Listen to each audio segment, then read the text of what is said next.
Je suis Fabrice Fouriot de l'Agence parisienne du climat. Je ne sais pas si tout le monde entend bien et me voit bien. L'important, c'est de voir l'écran, je pense. Je suis conseiller donc à l'Agence parisienne en détachement à la direction de l'urbanisme.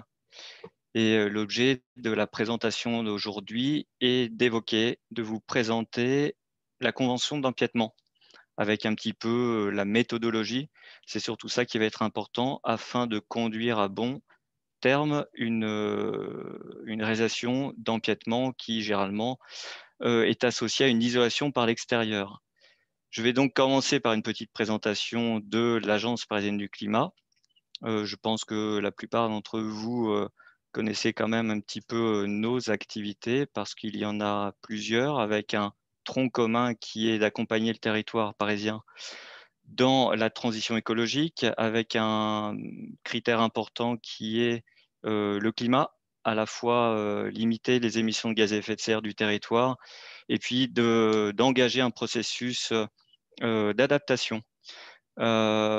Plusieurs activités, l'info-conseil, l'accompagnement des copropriétés notamment, une activité de mobilisation du territoire aussi, une activité de décryptage des politiques énergétiques également, et puis une approche globale sur le territoire, le bâti, la mobilité et la consommation. J'ai peut-être pas tout dit, mais en gros, tout est là. Vous pouvez prendre rendez-vous avec nous. Je m'adresse là notamment aux copropriétaires, puisqu'aujourd'hui, nous nous adressons à vous. Vous retrouverez tout ça, les supports vous seront communiqués. Donc aujourd'hui, 14 heures, c'est déjà parti. Présentation de mon côté sur la convention d'empiètement.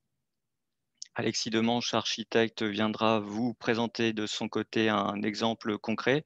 Et puis, on consacrera la fin de l'exposé à des questions-réponses.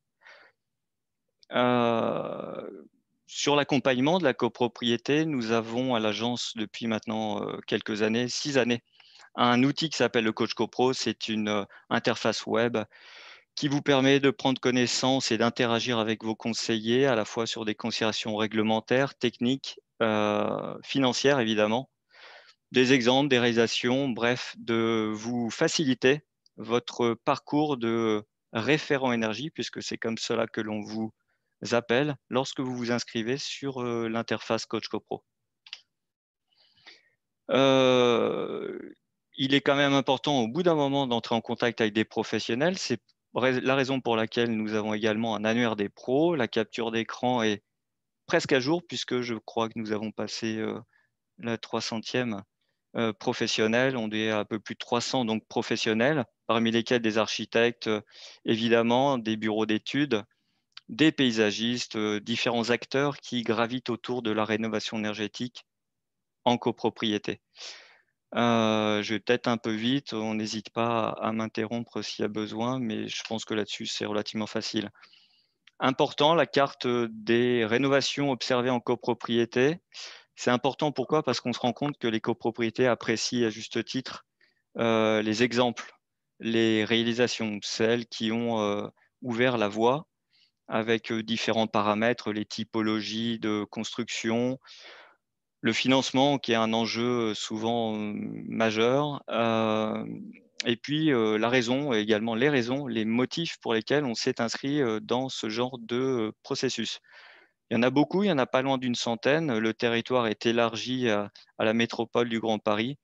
Il faut ne pas hésiter à se rendre sur ces fiches, à les diffuser au sein de la copropriété, à les diffuser à son syndic parce que souvent, ça vaut mieux que beaucoup de paroles. Donc, je vais ensuite consacrer du temps sur la convention, je vous montre là. Je vais jongler avec mes petits supports. Les liens utiles, Coach CoPro, je viens d'en parler, l'annuaire de professionnels également, la carte des copropriétés. Les rendez-vous d'ici la fin de l'année, 18 novembre, on a un rendez-vous. Ça va intéresser les personnes qui habitent une typologie assez connue, les 30 Glorieuses, construite après la Seconde Guerre mondiale et avant le premier choc pétrolier, dit autrement entre 45, plutôt entre 50 et milieu des années 70. Et puis à définir pour le 16 décembre un thème D'ailleurs, vous êtes les bienvenus, peut-être pour nous suggérer selon vos demandes. Voilà, pour cette petite introduction. Je ne sais pas si à ce stade-là, il y a... Hop. Je vais profiter du fait que tu changes de PowerPoint pour vous proposer un sondage. Donc, vous pouvez répondre aux deux questions. Donc, êtes-vous concerné par une convention d'empiètement et avez-vous commencé les négociations avec la propriété voisine? Donc, n'hésitez pas à répondre. Ça nous permettra d'avoir plus d'informations sur vos attentes.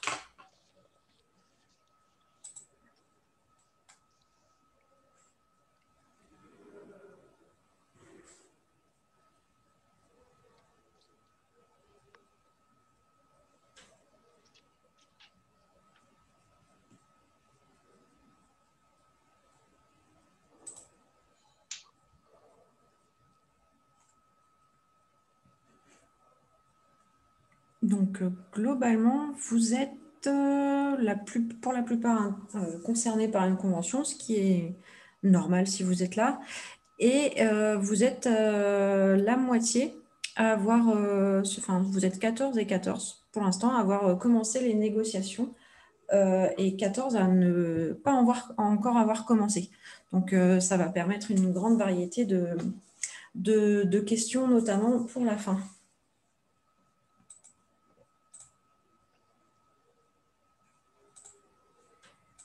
C'est bon pour toi, Fabrice? Ah, c'est bon pour moi. Est-ce que vous voyez l'écran? Est-ce que tu vois l'écran Alors de là, Sophie? on est encore sur ton ancien PowerPoint. OK. Et bien, ce que je Donc, vais faire, c'est que... tu peux enlever l'écran partagé, le remettre.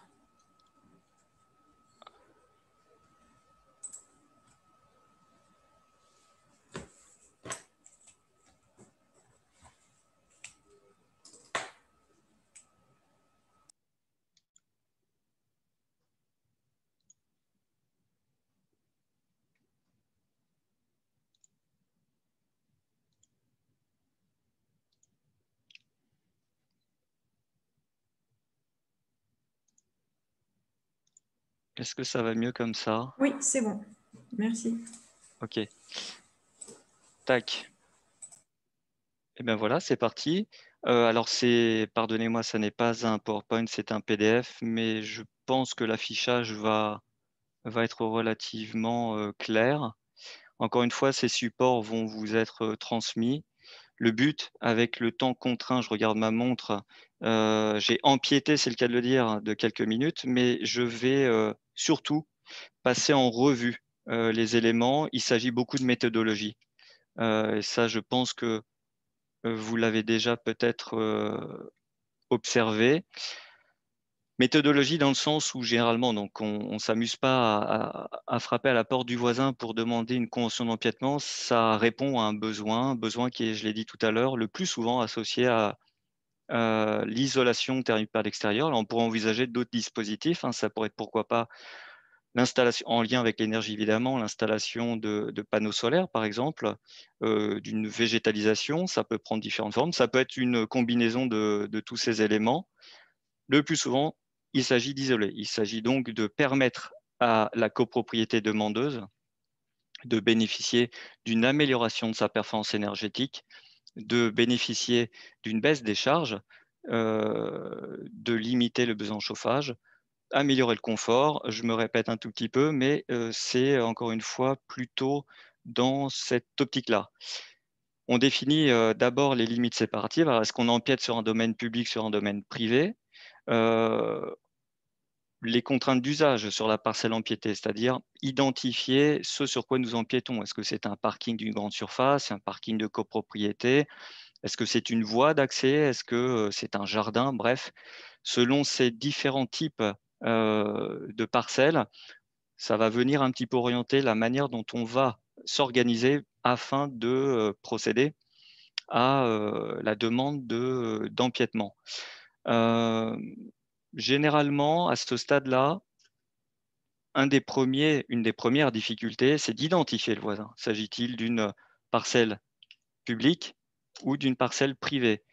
C'est important de l'avoir le plus tôt possible, le plus rapidement possible à l'esprit, de manière à favoriser la prise de contact qui est un élément très important dans cette disposition-là, dans cette optique de générer une convention d'empiètement. Sur l'espace public, très généralement à Paris, on est face à différents acteurs que l'on connaît, soit la ville avec toutes ses directions, soit l'État, soit la SNCF qui est un gros foncier parisien, voire la RATP également. Donc il est bien d'avoir encore une fois le plus rapidement possible idée de quel type de voisins nous avons. Sur l'empiètement sur une parcelle publique, ça présente l'avantage de ses inconvénients. Mieux dit, c'est généralement plus facile en termes d'acceptation, mais on va le voir un tout petit peu plus loin. En termes de démarche, ça peut comporter quelques difficultés, notamment temporelles. Ça peut prendre du temps. Lorsqu'on empiète sur un espace privé, plus généralement, on est vite informé sur la tonalité, l'appréciation du voisin. C'est-à-dire que rapidement, on identifie si c'est possible ou si ça ne l'est pas. L'entre-deux va se négocier. C'est un enjeu assez important. Ce qu'on peut retenir sur cette première phase, c'est que pour les copropriétés que vous êtes, les copropriétaires que vous êtes, mais notamment dans une approche globale, il est important le plus tôt possible, à savoir en audit global, en diagnostic technique de copropriété, lorsqu'on identifie un gisement d'économie d'énergie en isolant une façade qui donne sur une parcelle voisine, c'est quasiment immédiatement de commencer, d'amorcer la prise de contact avec le voisin, avec un syndic si c'est encore une fois une copropriété, si c'est une parcelle privée. Ça, c'est quand même assez important. Petit tableau synthétique, peut-être que c'est assez pratique pour visualiser pardon, les choses en termes d'empiètement. Afin de préparer les éléments, encore une fois, lorsqu'on se rapprochera de la ville, vous pourrez retenir que idéalement vous passez par l'Agence parisienne du climat, votre conseiller, votre conseillère, qui lui prendra attache avec l'une des directions, parce que ça n'est pas toujours la même. Ça peut être la DEV, ça peut être une case VP, ça peut être différentes directions qui sont propriétaires de la parcelle. Et toutes ces directions n'ont pas forcément la même articulation du processus d'instruction de la demande. Sur le caractère temporel, j'y viens parce que c'est quand même assez important. On peut noter des grandes hétérogénéités. Ça peut être rapide comme ça peut être long. Et notamment parce que généralement, par exemple, on ne sait pas trop à qui il faut faire appel dans ce genre de dossier. Et puis l'étape finale, ça va vous parler un petit peu comme en analogie avec les assemblées générales. Il faut également passer par la case délibération au Conseil de Paris. Donc forcément, il faut attendre certaines échéances. À la marge, en pratique, vous l'avez sur la première ligne et colonne de droite pour le domaine public, ça peut être très simplifié, mais je préfère l'indiquer ainsi. C'est plutôt à la marge que ça se passe comme ça. On va inverser un petit peu tout ce que je viens de dire pour le domaine privé, lorsqu'on empiète sur le domaine privé. En pratique, c'est généralement lorsque toutefois on a un accord de principe, encore une fois, on l'a plutôt en début de prospection, on passe très généralement outre l'approche protocolaire, c'est-à-dire les votes en assemblée générale qui auront lieu néanmoins, mais avec un assouplissement des règles de vote, par exemple. Des votes avec un article 24 plutôt qu'un article 25 ou 26. 26 pour la copropriété qui est empiétée. Voilà, sur la partie procédure en bas de la fiche, de la page pardon, que vous avez sous les yeux, eh bien le montage est encore une fois c'est plutôt administratif, si je puis dire. Consultation, hop, ça serait bien que je change de page. Consultation un petit peu des acteurs le plus en amont possible, comme je l'ai dit, en termes de faisabilité d'acceptation du voisin, faisabilité qui est associée également urbanistiquement, puisque lorsque l'on veut faire une isolation thermique par l'extérieur, il faut obtenir également les autorisations d'urbanisme. Donc ça vient conjuguer certaines autorisations qu'il convient de prendre dans l'ordre. Vient le temps de la prise de contact avec le notaire. Là, ça sera vraiment très, très rapide. Lorsqu'on est à ce stade-là, c'est quasiment fini. Il ne reste plus qu'à signer et à payer le notaire pour cet acte. On en parle à la fin, c'est anecdotique au niveau de ce que cela représente en termes d'investissement. Donc voilà. J'avais un tout petit peu empiété sur les règles de vote, mais je les aborde quand même avec les quelques minutes qui me restent. Encore une fois, c'est plutôt simple. On retiendra néanmoins qu'il est important de faire voter d'abord la copropriété empiétée, afin que celle-ci donc puisse attester qu'elle accepte le fait d'être empiétée, avant de faire voter la copropriété qui empiète. Voilà, c'est juste cet ordre qui est à respecter. Encore une fois, dans les lignes qui ont été rédigées ici, c'est l'approche strictement réglementaire, mais vous le verrez, je ne vais pas les développer là, mais les exemples qu'on a mis en avant à la fin du support vous feront la démonstration qu'une copropriété voisine qui accepte le principe ne vous posera pas de difficultés et les règles de vote seront très généralement assouplies. Voilà ce que je peux dire. Donc sur l'approche méthodologique, l'anticipation, encore une fois, le plus en amont, si possible, encore une fois, lors de l'audit global, lorsqu'on est dans une approche qui consiste à faire d'abord cette prestation qui est le diagnostic technique globale en copropriété, de faire la démonstration que la façade sur laquelle nous souhaitons empiéter comporte un gisement intéressant d'économie d'énergie et donc il serait pertinent d'en avoir l'autorisation. Ne pas hésiter à revenir vers nous, Agence parisienne du climat, lorsque par exemple vous ne connaissez pas vos voisins, chose qui arrive. Eh bien, lorsque vous ne connaissez pas vos voisins, nous pouvons de notre côté, grâce à des moyens que nous avons, disposition d'information, pardon, vous mettre en relation avec vos voisins. Je l'ai fait dernièrement, alors ce n'était pas une copropriété, c'était un bailleur social, mais j'ai mis en relation ce bailleur avec ses différents voisins. Et puis comme toujours, et puis ça sera une amorce de transition, de s'appuyer sur l'ensemble des professionnels, à commencer par des architectes, évidemment les syndics. Progressivement, il est bien de venir agréger à vos documents en copropriété, et bien, par exemple, les coordonnées de vos voisins. Ça peut rendre service, y compris d'ailleurs en dehors de la seule motivation d'empiéter.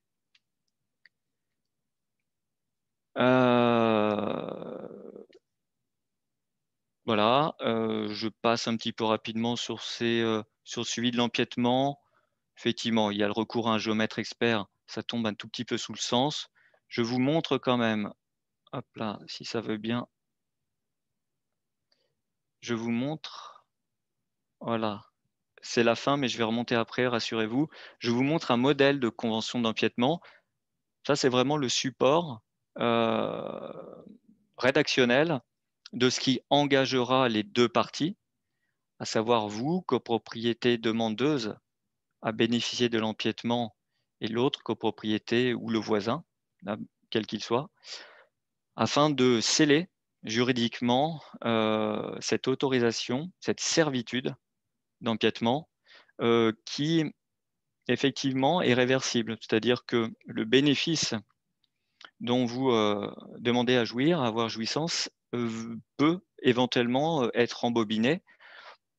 L'exemple le plus courant à Paris, c'est un surplomb, un empiètement lors d'un ravalement avec isolation en surplomb et que la copropriété voisine souhaite un beau jour surélever sa copropriété et qu'on obtient l'autorisation, eh bien évidemment, il faudra déposer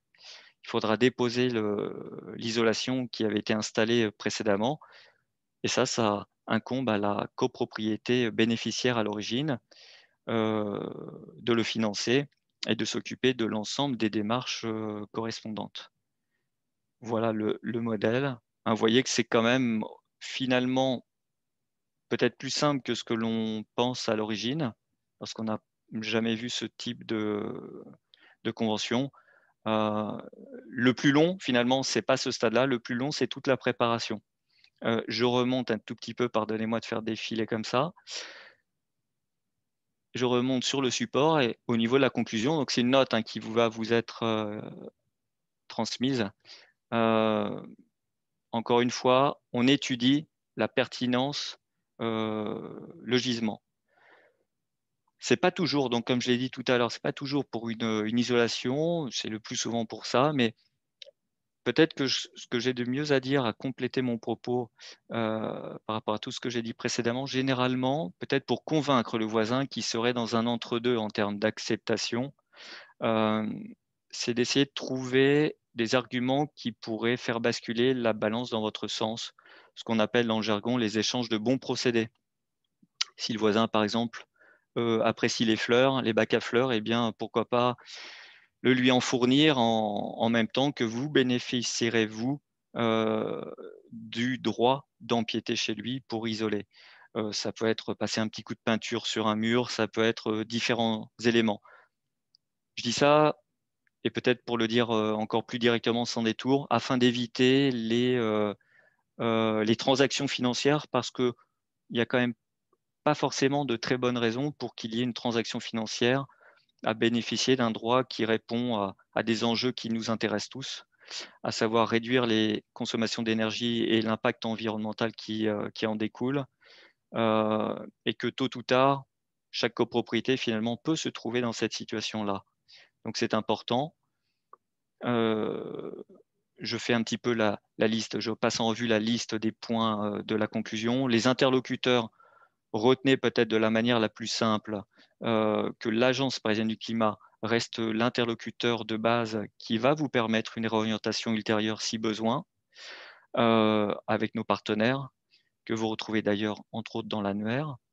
Et puis convaincre, eh bien ça, on le fait avec vous et avec la mairie également si besoin. J'ai en mémoire des exemples où les mairies d'arrondissement peuvent appuyer des demandes. Elles l'appuient d'autant plus facilement que les enjeux, encore une fois, sont là et sont reconnus. Euh, voilà ce que j'avais de mon côté peut-être à vous dire à ce stade-là. La présentation était peut-être très comprimée, mais encore une fois, c'est surtout de la méthodologie.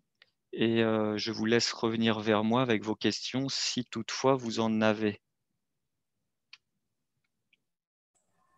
Merci Fabrice. Donc, on va passer à la présentation de Monsieur Demanche. N'hésitez pas à noter vos questions dans l'onglet Q et R. On y répondra juste après. Oui, bonjour. Bonjour. Alors, vous pouvez normalement C'est bon? partager votre écran. Oui, c'est bon. Très bien. Bonjour, Alexis Demanche, architecte. Donc, je vais vous présenter un cas d'empiètement qui a été réalisé dans le 18e. Alors, très rapidement, donc, je suis architecte des PSG. Je traite surtout des marchés de copropriété, donc en rénovation simple ou alors en rénovation globale énergétique. Et surtout, je fais partie de l'association Compagnie des architectes de copropriété. Trois exemples d'isolation thermique par l'extérieur de murs pignons. En haut ici, vous avez un mur à Boulogne qui a été traité en laine de roche avec enduit sur isolant. Ici, celle que je vais vous présenter en fibre de bois qui a été terminée l'an dernier. Et alors ici, un mur pignon qui donne sur le cirque d'hiver dans le 11e, dont les travaux ont bien été votés l'an dernier, mais l'ensemble du dossier est bloqué par l'architecte des Bâtiments de France. Voilà. Et donc, pour ces 3 exemples, on a bien signé les conventions d'empiètement. Donc, ce mur-là, voilà, je vous donne un exemple, c'est vraiment un tout petit mur, mais il est assez intéressant. Et c'est tout petit, mais ça réunit beaucoup de problématiques. Et vous voyez surtout, il était temps d'intervenir, alors pas seulement pour l'isolation, mais c'est un mur qui était vraiment très, très dégradé. Souvent, les murs pignons, on ne les voit pas depuis chez nous, donc voilà, les copropriétés laissent un peu traîner ces travaux-là. Alors, pour présenter un peu ma méthodologie, généralement, je fais une petite note technique pour présenter un peu le dossier, surtout pour permettre au syndic de communiquer avec le voisin. Donc, simplement des petits plans de présentation, des photos, et puis des présentations de ce qui va être mis en place.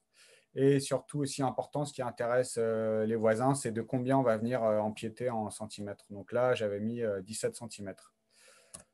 Donc voilà ce qui est mis en œuvre. Ça, c'est l'extrait du site de la plaquette donc, de Zolpan, système Respire. Alors, ce sont des panneaux en fibre de bois de Pavatex qui sont enduits, ce qu'on appelle un enduit surisolant.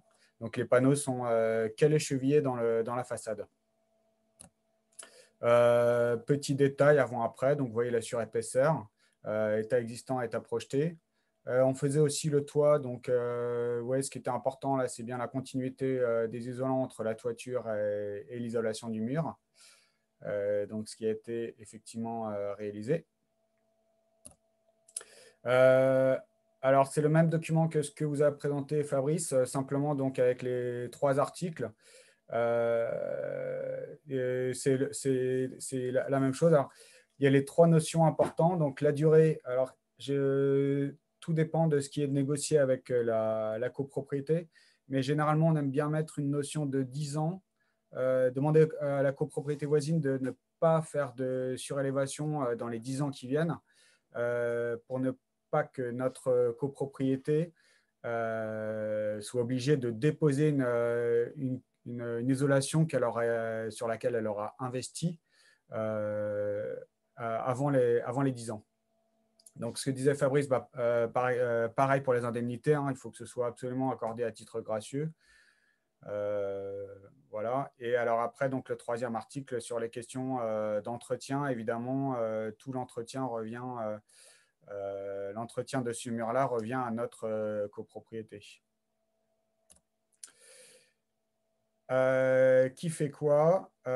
Donc, c'est le syndic qui s'occupe de toutes ces démarches et de la signature. Seul lui peut négocier et discuter de cette convention, mais néanmoins, il se fait assister de l'architecte pour tout ce qui est aspect technique et organisation du chantier. Donc, ce qui peut être intéressant, c'est de faire sur place un rendez-vous avec le voisin en amont pour présenter un peu ce qui va être fait.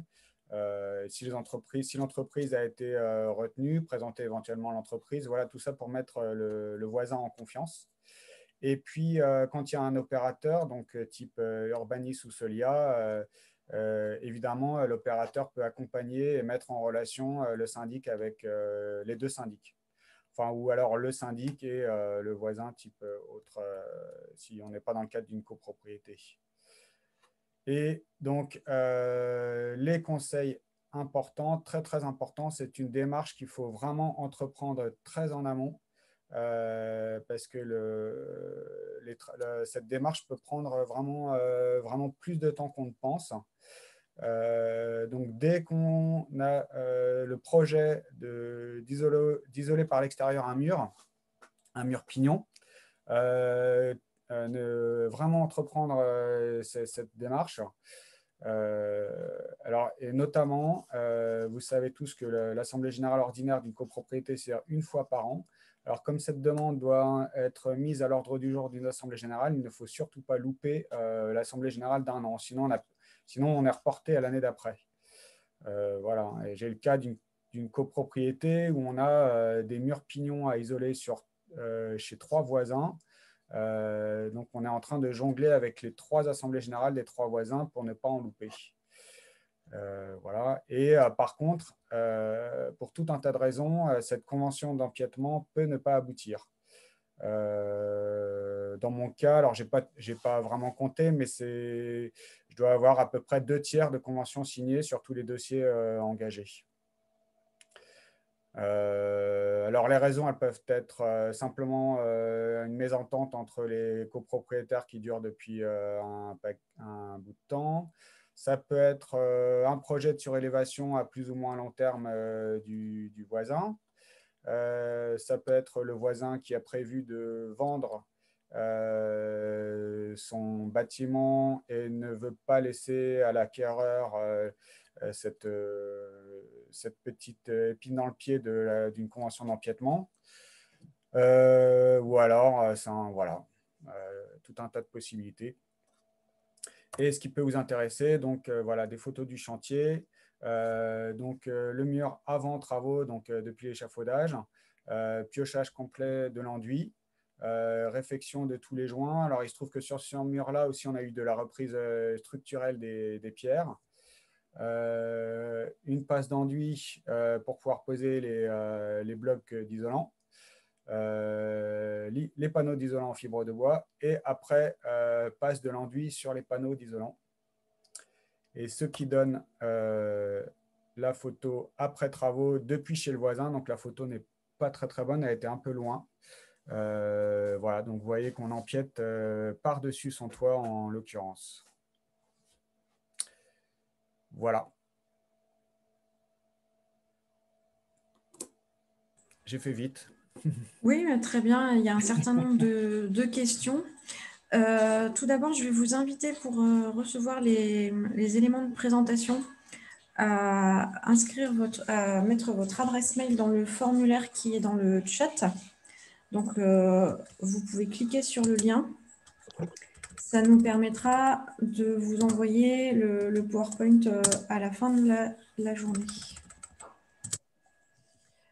Voilà, donc, je vais vous proposer les 2 questions qui sont dans le chat en premier.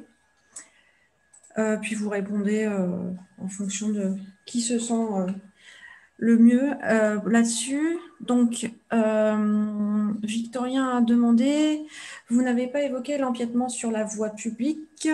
Donc ça, c'est une première question. Et la différence entre, donc je n'ai pas compris dans le cas d'un empiètement sur une copropriété, si c'est l'article 24 ou 26 qui s'applique. Alors, je pense qu'on pourra répondre à 2, mais pour ce qui est de l'empiètement sur la voie publique, ce n'est pas un sujet puisque c'est inscrit dans le PLU, c'est-à-dire que j'imagine peut-être le sous-entendu, je suis en façade sur rue et je suis sur le trottoir. Le PLU nous indique que ça doit être l'article 11, que l'on peut empiéter jusqu'à 20 cm et même plus lorsqu'il s'agit de restituer des bandeaux, par exemple, bref, une écriture architecturale préexistante et qu'il faille la reconstituer, la restituer. Eh bien, on peut tout à fait déborder, ça s'appelle une saillie, et ceci n'implique pas de convention d'empiètement. Et je crois qu'il y avait une deuxième question, c'était, pardon, je l'ai oublié. L'article 24 ou 26, Ah oui, merci. lequel s'applique.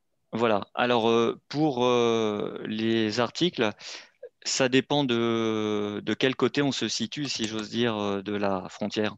C'est pour la copropriété qui doit donner son aval. Strictement, d'un point de vue juridique, c'est l'article 26, dans la double majorité. Et puis du côté des demandeurs, c'est l'article 25 qui bascule très généralement en 24 le jour même, le soir même, lors de l'Assemblée générale. Et on pourra le vérifier et sans doute peut-être Alexis pourrait, par sa pratique, confirmer ou infirmer, mais parfois c'est assoupli. Les règles de vote sont parfois assouplies selon le climat qui règne entre les copropriétés voisines. et au sein de la copropriété elle-même d'ailleurs. Alors, oui, moi, j'ai pas de. Alors, moi, à partir du moment où c'est mis à l'ordre du jour de l'Assemblée générale voisine, moi, là, je n'ai pas la main là-dessus, je n'ai pas les infos. Le simple retour que j'ai, c'est une copie de la convention d'empiètement signée. Donc, ça, je peux pas vous dire sur quel article c'est voté chez les voisins. Donc, les voisins, c'est le 26. Les empiétés, puisqu'ils ils sont un petit peu. Ce sont eux qui sont un peu impliqués, alors qu'à la base, certes, ils ne l'avaient pas demandé. Donc, ça nécessite une plus grande mobilisation de leur côté en termes d'adhésion. Donc, c'est normalement l'article 26.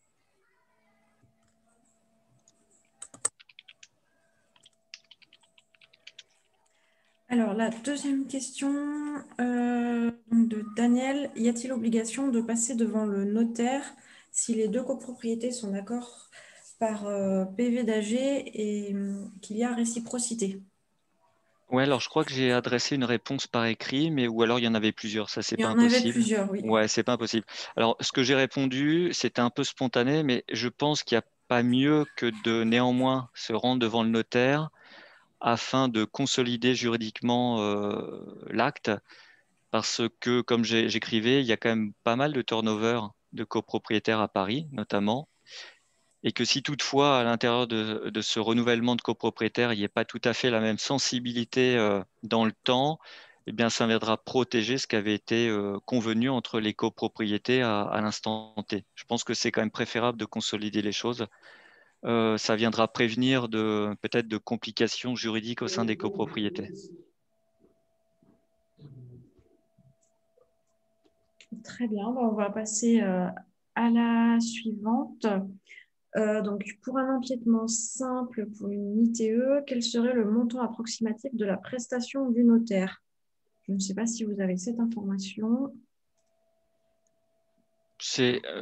Alexis, tu... Non. Non, ben alors je vais me risquer. En fait, ce sont des grilles qui appartiennent. Alors, je suis pas un expert, je ne suis pas notaire, mais il y a des grilles de prestations dans les actes notariaux et on peut avoir une réponse, on peut avoir une fourchette. Ça va dépendre aussi de l'emprise, de l'étendue de l'emprise. Euh, Ça va de quelques centaines d'euros à quelques milliers d'euros lorsque l'emprise est très conséquente, mais on est plus dans dans les quelques centaines d'euros. Ok, donc il y a la même question pour les géomètres. Géomètre, c'est un peu comme les bureaux d'études, c'est plus autant qu'ils vont consacrer à leur mission. Euh, Là encore, je pense que c'est sans doute autour de quelques centaines d'euros. Selon l'étendue, si on est sur prenons l'exemple d'un pignon simple, aveugle, où, si je puis dire, il y a très peu de choses à faire, ça va très vite et donc ça coûte assez peu. Si on est sur une façade complexe, forcément, tout le monde va consacrer plus de temps et ça coûtera un peu plus cher.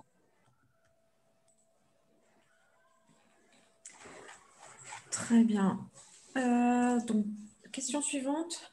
Mon voisin propriétaire unique refuse pour le moment notre demande. Il conditionne son étude de notre dossier à la résolution d'un procès à la ville de Paris. Donc, je pense que c'est surtout comment on négocie ce genre de problématique. Alors, je lis la question en même temps. Il se trouve que, je ne sais pas si c'est une coïncidence, mais c'est en tout cas où il doit y avoir peut-être plusieurs cas de figure, mais il conditionne son étude de notre dossier à la résolution d'un procès avec la ville de Paris.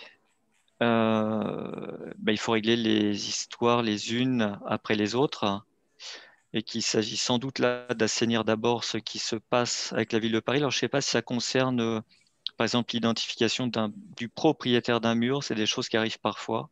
À qui appartient un mur? Ça peut paraître un peu bête de le dire comme ça, mais on est parfois dans ce genre de situation. Euh,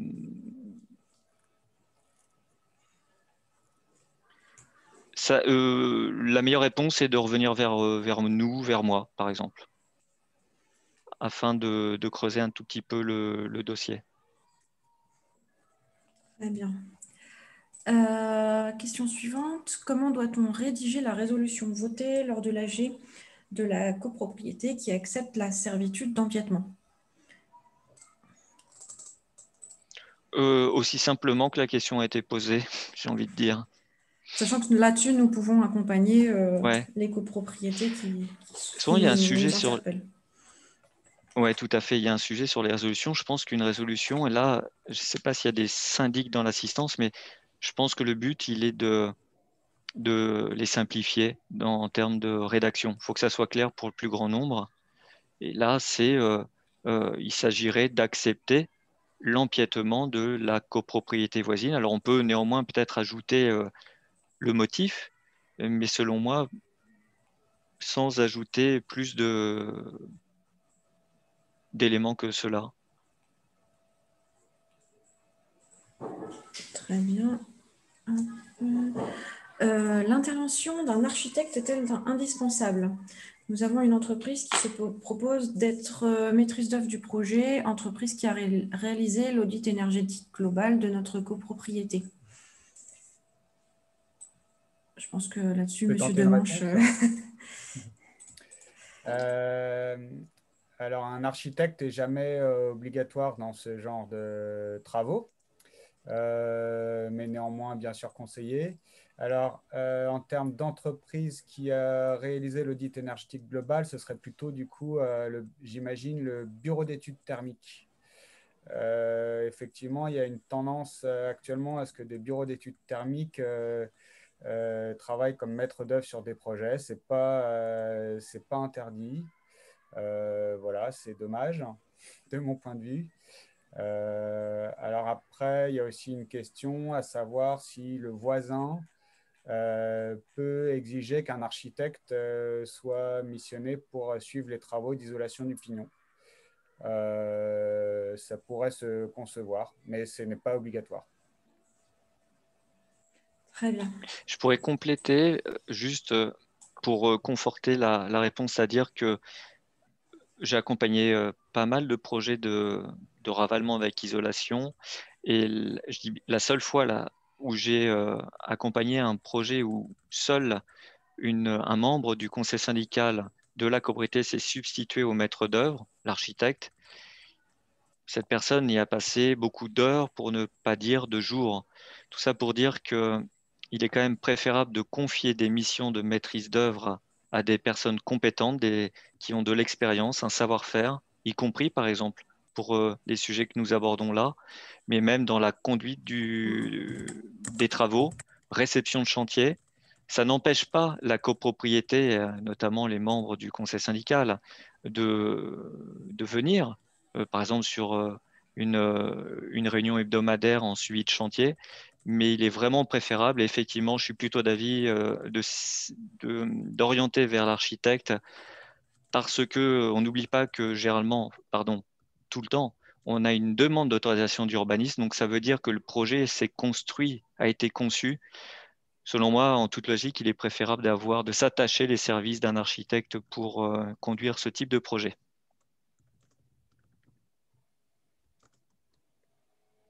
Très bien. Donc, question suivante. Alors, c'est plus technique sur le risque de pourrissement entre les panneaux. Donc là, je ne sais pas si vous allez pouvoir répondre Oui. rapidement là-dessus.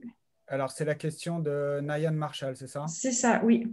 Alors, je vois qu'au-dessus du toit, il y a un espace avant les panneaux d'isolation. Oui, c'est un petit point technique. C'est bien que la question soit posée parce que je n'ai pas pris le temps de l'exposer tout à l'heure. Il y a deux possibilités. L'une est plus compliquée que l'autre et l'une est plus satisfaisante que l'autre. Soit le voisin nous autorise à intervenir sur sa toiture,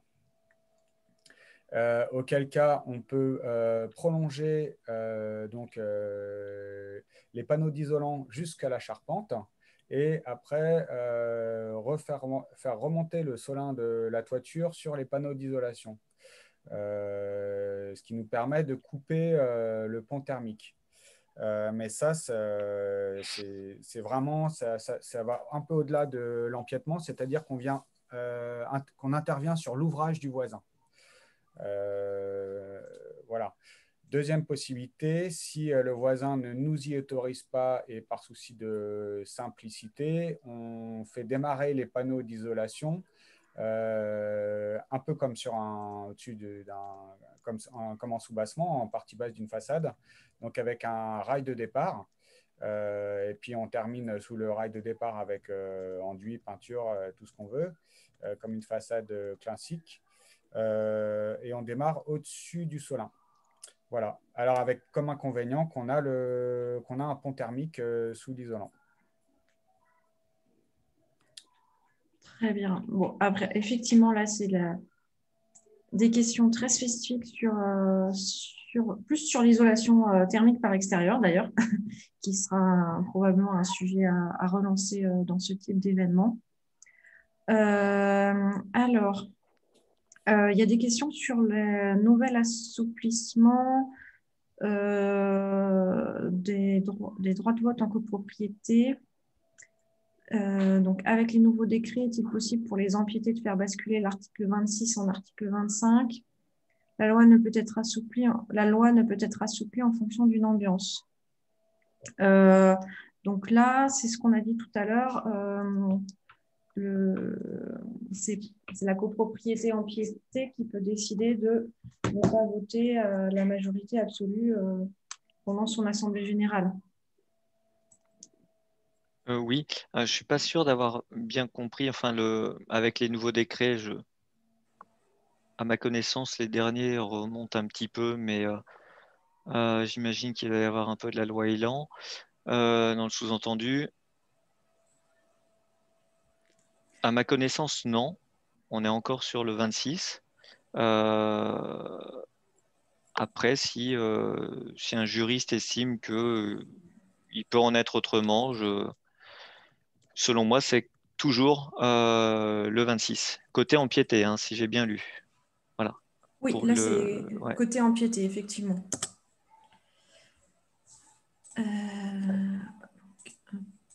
Encore une fois, et comme on l'a dit tout à l'heure, Alexis a enfoncé le clou, la préparation d'un projet vient favoriser et vient rendre, si je puis dire, relativement anecdotique le fait que l'on vote à tel ou tel article euh, au niveau de l'Assemblée générale. C'est pour ça que c'est vraiment important. Je crois qu'on a vu tout à l'heure, et je m'en excuse, j'ai peut-être éludé une question. C'était lorsque c'est compliqué initialement avec le voisin. Là, typiquement, si je puis dire, si vous nous connaissez, c'est de vous rapprocher de nous, conseiller de l'Agence Phasée du Climat, parce que on peut essayer de jouer notre rôle de tiers de confiance, mais là, en l'occurrence, quasiment d'arbitre pour essayer de mettre en évidence que la copropriété ne veut rien de plus que pouvoir bénéficier d'un empiètement et très généralement, ça n'apporte aucun inconvénient à une copropriété voisine. Très bien. Donc, on a plusieurs questions. Donc, est-il obligatoire d'avoir un document de géomètre Donc, c'est fortement conseillé, hein, c'est ça Voire obligatoire. Non, c'est obligatoire pour changer pour la convention d'empiètement. Moi, j'en ai jamais vu. Hein. Vous en avez jamais vu? Non, donc c'est plutôt conseillé. Ouais, on a les plans. Tout à l'heure, Alexis a montré effectivement avec les plans parcellaires, etc. On fait une élévation, on fait des coupes, on présente tout ça, mais on ne vient pas modifier, il n'y a pas de modification définitive de la parcelle. C'est d'ailleurs pour ça que sinon, ça ne serait pas un empiètement. ça serait une acquisition pure et simple. Très bien. Donc, il y a aussi de nombreuses questions sur les négociations. Donc là, par exemple, quand un syndic ou un conseil syndical ne répond à aucune sollicitation, également quand c'est avec un bailleur social, dans ce cas, c'est la RIVP. Là-dessus, nous pouvons effectivement vous accompagner pour essayer de débloquer ces blocages. Je ne sais pas si vous avez des exemples précis avec un bailleur social. Alors, je vais essayer de retrouver sur mes écrans. J'ai un exemple, j'étais avec le poste que j'occupe. C'est dans le 17e arrondissement et c'est un bailleur qui, un petit peu l'analogue des copropriétés là, qui fait une énorme opération et qui a pas moins de 12 voisins à contacter, à consulter, et dont, alors pas les 12, mais une certaine quantité en vue d'empiéter pour une isolation par extérieur.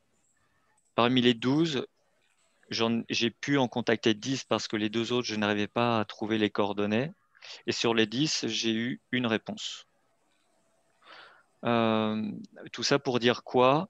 C'est exactement ce que nous avons dit tout à l'heure, Alexis et moi, c'est que ça demande un travail en amont important. Alors, je présume quand même que dans l'Assemblée et puis parmi les copropriétés, je dis pas que ça n'existe pas, mais rares sont les cas où on a une telle quantité de voisins à consulter.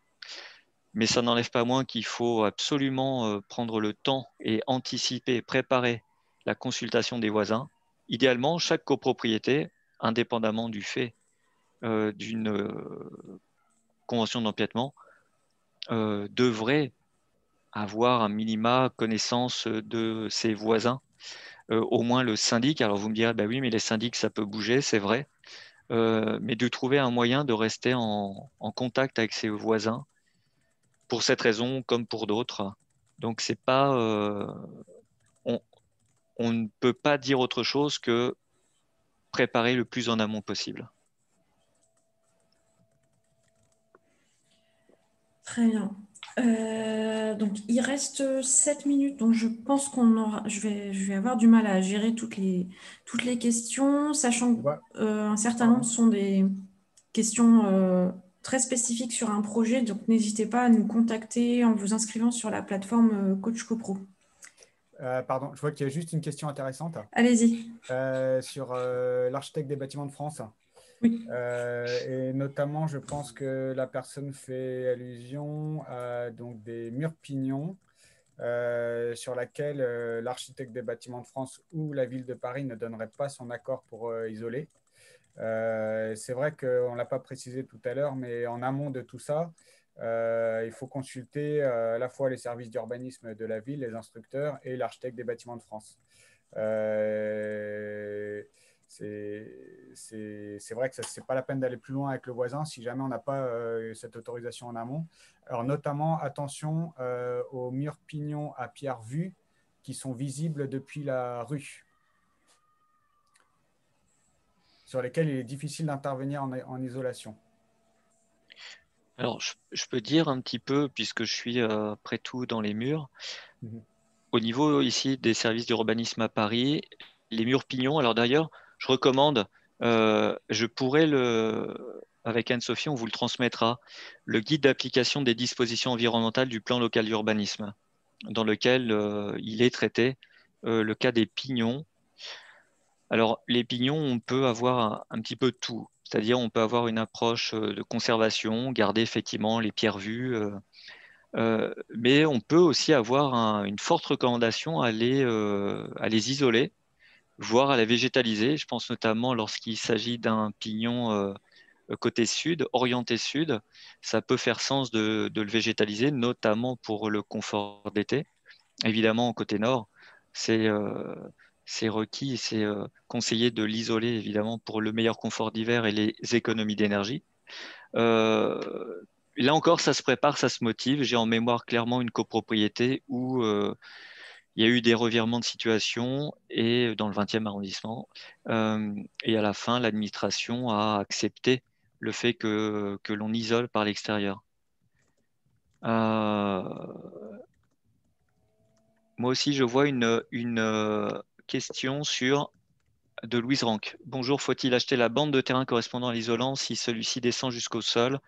Cela nous a été conseillé. Euh, je ne serai pas catégorique. Je suis pas catégorique parce que je ne sais pas où ça peut nous emmener le jour où il y a une évolution. Je pense que ça, c'est sans doute à apprécier avec chaque cas, de voir si vraiment c'est pertinent. Euh, je pense que la convention, encore une fois, elle est quand même plutôt très adaptée et donc à favoriser. C'est mon avis à l'instant T, mais peut-être que face au projet, je réviserai mon propos, mais là, en l'état, je pense que je reste sur la pertinence de la convention d'empiètement.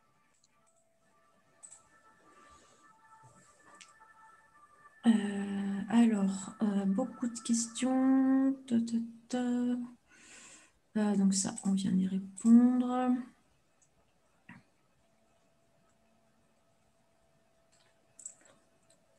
Si refus d'empiètement non motivé, existe-t-il voilà. un possible recours juridique? Non. Non, c'est constitutionnel.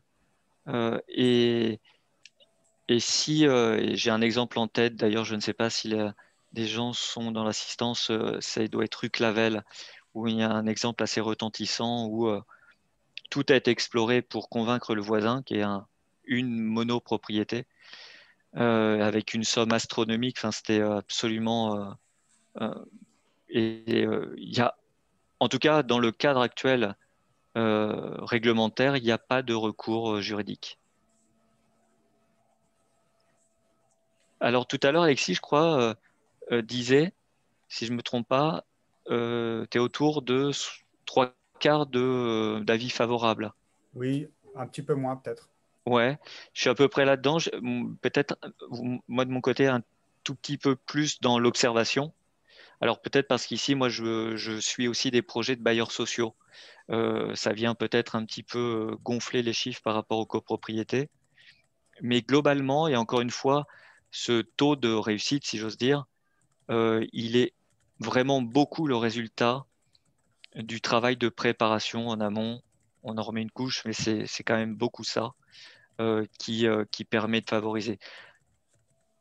J'ai pas envie de finir sur cette note-là, mais lorsque le signal de départ est un non que l'on ressent comme étant quelque chose de difficilement révisable, peut-être qu'effectivement, il y a... alors, ça n'empêche pas qu'il faut absolument tout essayer en termes d'arguments. Euh, mais si les noms se suivent et se ressemblent, au bout d'un moment, il faudra envisager d'autres stratégies pour le ravalement. Pour l'amélioration, pardon, de la rénovation, de la performance énergétique.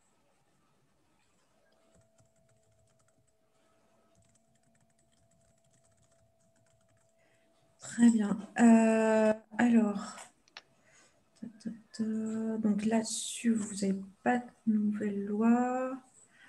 Alors, est-ce que c'est obligatoirement le syndic qui doit faire les démarches? Alors, les démarches, ça dépend de ce que l'on entend par là. Pour convoquer l'Assemblée générale, rédiger les résolutions, oui. D'ailleurs, syndic, ça peut être un syndic bénévole au passage, mais j'imagine que là, c'est le sous-entendu, c'était un syndic professionnel. Euh, Après, les démarches, si spontanément le syndic se porte volontaire pour réaliser certaines des démarches qu'implique la convention, faut pas se priver. Ça peut être un travail collégial avec les membres du conseil syndical, avec l'architecte qui est missionné, avec le conseiller de l'agence parisienne du climat ou la conseillère. Voilà, mais il n'y a pas en tout cas de caractère obligatoire sur l'ensemble des démarches en tout cas. Très bien. Alors, Monsieur Demange, vous devez nous quitter à 15 heures. Donc, dans tous les cas, je vous remercie. Merci à vous. On va voir Merci. si on répond encore à 2-3 questions, mais en tout cas, on va bientôt terminer l'intervention. Donc, vous allez recevoir par mail l'intervention de Monsieur Demanche et de Fabrice Fouriot, et également le lien vers la compagnie des architectes de copropriété si vous avez des besoins spécifiques pour faire travailler un architecte. Merci, au revoir. Merci. Alors, en dernière question, il y avait la question quand même de la compensation financière. Donc, il avait bien été dit qu'il était fortement conseillé de ne pas faire une compensation financière, en tout cas en euros. Mais il est demandé à quel montant peut-on s'attendre? J'ai à peu près tout vu. Ça peut aller de quelques centaines d'euros. L'exemple que j'avais à l'esprit, ça devait être autour de la compensation a été autour de 50 000 euros. Et il est évident que c'était inenvisageable. C'est un projet qui n'a pas abouti. Donc ouais, ça peut être quelques centaines d'euros, mais vraiment, effectivement, il faut essayer absolument d'écarter cette solution. En revanche, la solution de l'échange de bons procédés peut vraiment être intéressante et même pour maintenir un petit peu ce contact sympathique avec son voisin.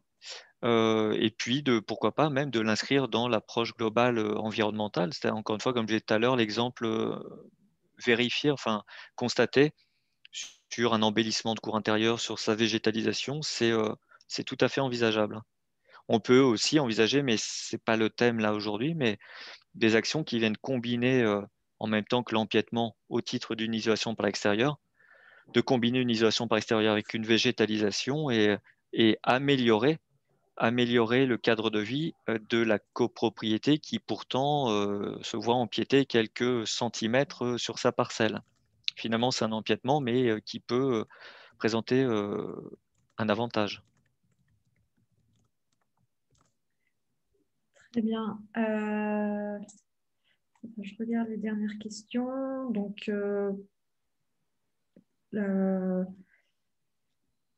en cas de désordre ultérieur, du ravalement isolant, comment cela se passe? Je ne sais pas si tu as un retour d'expérience sur ce genre de problème. Alors, heureusement, non, j'ai pas de retour d'expérience, en tout cas ici. Alors, je crois qu'il y en a eu en France sur le territoire. Eh bien, c'est simple, en disant que ça n'est pas en rapport avec la Convention. L'origine du désordre sera trouvée. Alors, un des grands classiques, c'est d'avoir mis un isolant qui n'était pas compatible avec le support, avec la façade existante. Donc, encore une fois, ça n'a rien à voir avec la Convention. C'est plus une erreur qui a été faite. Alors après, il s'agira de déterminer qui porte la responsabilité. Est-ce que c'est l'entreprise qui n'a pas respecté les consignes, cahier des charges de l'architecte, voilà, mais normalement, j'ai envie de dire que ceci doit être intégré dans la conception et que on ne doit pas avoir de désordre. Alors, dans une moindre mesure, non pas les désordres, mais on peut envisager, donc, dans un temps lointain, lorsqu'il y aura des opérations de ravalement, eh bien, ça, on va maintenir la convention et on viendra apporter le soin nécessaire à la paroi, à la façade, pas plus et pas moins que s'il n'y avait pas eu d'empiètement. Très bien. Et alors, on a une question qui est plus sur le rendement énergétique des panneaux de bois et sur le coût. Donc là, bon, tu peux répondre en quelques minutes, mais dans tous les cas, Ouais, c'est des informations qu'on pourrait avoir à partir d'une étude de votre dossier. ouais, voilà. Alors, ça s'adresse à Nayan Marshall. Effectivement, rendement énergétique, est-ce que les panneaux de bois, c'est long? Si on veut être rigoureux, c'est long. Donc, effectivement, comme tu l'as bien dit, il faudrait rentrer plus dans le détail. Mais le bénéfice que peut représenter ce choix de matériaux, on n'est plus trop dans le sujet, mais parlons-en, c'est notamment pour le confort d'été, l'isolation à partir de matériaux biosourcés. le moindre coût environnemental également. Donc ça, c'est du bénéfice. Quel coût compté par mètre carré de surface isolée en plus par rapport aux matériaux ou en plus des coûts de base du chantier? Je ne sais pas si c'est juste pour l'isolant en bois ou si c'est pour l'isolation. C'est peu. Le surcoût entre un ravalement simple sur un pignon, tout aussi simple. Quand je dis un pignon simple, c'est un pignon aveugle avec très peu de fenêtres, etc. Le surcoût, il est entre 10 et 15%. Entre travaux de ravalement avec isolation et travaux de ravalement sans isolation. Donc, autrement dit, il est même quasi aujourd'hui aberrant d'envisager des travaux sans isolation, sans parler même des contraintes réglementaires dans certains cas de figure, d'embarquer les travaux d'isolation. Donc, mais là, effectivement, pour ce genre d'accompagnement, de répondre plus précisément à ce genre de questions, c'est de se rapprocher de l'Agence parisienne du climat avec les liens qu'on vous a montrés en tout début. Oui, alors on va finir par une dernière remarque. Donc c'est un cas particulier, je pense. L'entreprise qui devait réaliser nos travaux d'ITE a refusé de réaliser sa prestation car notre convention d'empiètement n'avait pas été votée à l'article 26 par nos voisins.